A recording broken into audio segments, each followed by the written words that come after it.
Hey guys, my son and I were out here in the woods picking some things up and we noticed this giant mushroom. We have to show you guys. This is called the giant puffball mushroom. You can't miss this thing. It's like a giant volleyball laying out here in the middle of the woods. They grow really big. These things are bright white. They remind me of like a giant marshmallow. There are no gills on a puffball. There's no pores. It's just like a smooth surface. They usually grow like this shape, this round shape, but every once in a while, you know, if something's leaning up against them or they've had some sort of damage early on, they might grow in some really weird shapes. But normally they're like a spherical shape, a circular shape. They get very large. Me and my son have found some in the past even bigger than this one. I've seen photos online of really, really big ones. So it's actually fun to just punch in giant puffball on Google and click images and just go through to see some of the giant ones that people have found over the years. These things get massive. They typically grow, you know, they'll start growing at the end of summer into the fall. So you'll probably start seeing these maybe at the end of July into August. And you'll see them in, you know, well into October. Puffballs are really common mushroom. There's different variations of them. There's the pestle puffball.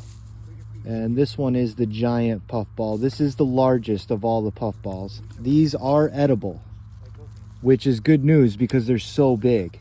You know, you could get quite a bit out of one mushroom. They are not a choice edible mushroom, but they taste all right. I mean, the best way to describe them is they take on the flavor of whatever you cook them with. So what I usually do when I find a big one like this is I'll take it inside and slice them up like a loaf of bread, and then I stake them out or cube them, and then I put them in freezer bags and freeze them. And if I like decide to make like a pot roast or some kind of stew, I'll throw them in, or maybe some chili, I might throw a few in. It just adds to the flavor, really.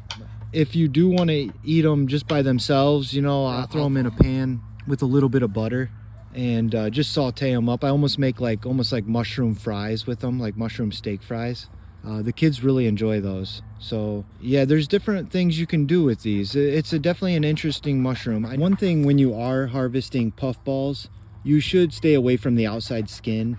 I know for sure with pestle puffballs, you do not want to consume the skin. So I kind of just play by that rule with the giant puffballs as well. So I just harvest the inside.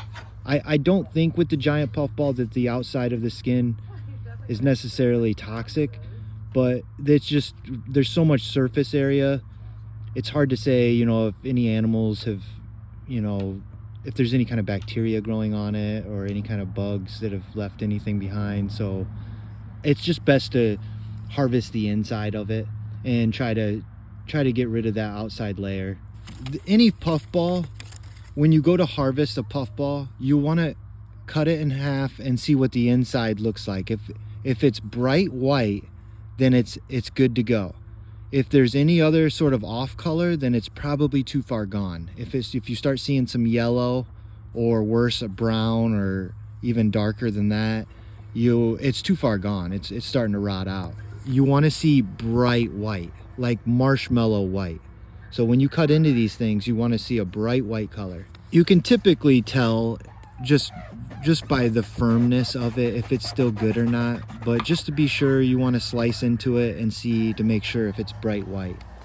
But yeah, they're a good little mushroom to know about because they're easy to find, and like we talked about earlier, they're just so big you can get a lot of use out of one mushroom. I would say that with the giant puffball, there really isn't any other lookalikes.